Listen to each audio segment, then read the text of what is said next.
Hi, I'm Rory from the Nissan Academy.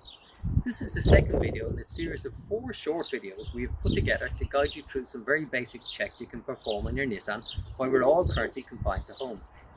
Today, we're going to show you some simple checks you can do on the car's tyres to ensure that they are in a roadworthy and safe condition.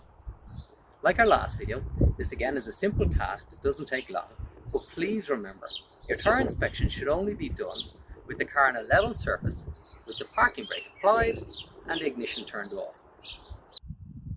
In Ireland, the legal minimum limit for tyre tread depth is 1.6mm across the central 3/4 of the tyre. However, we would always advise to replace a tyre once the tread wears down below 3mm in any part of the tyre, as the greater the wear to your tyres, the worse its wet weather grip will be.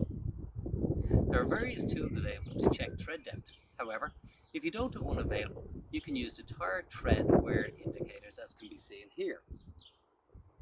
If the tyre is flush with these, this indicates the tyre is below its legal limit and must be replaced. As well as checking the tyre tread depth, you should also carefully examine the tyre for any cuts or bulges, and should you find any, have the tyres checked by a professional as soon as possible. It is also important to ensure your tyres are set to the correct tyre pressure.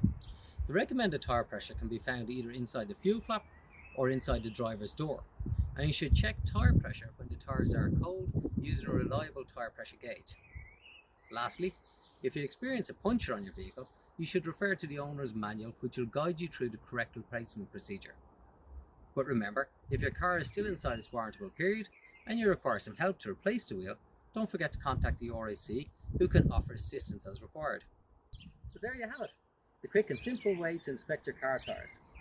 This check should be carried out often in between regular servicing, and don't hesitate to give your local Nissan dealer a call should you have any concerns. They'll be more than happy to help.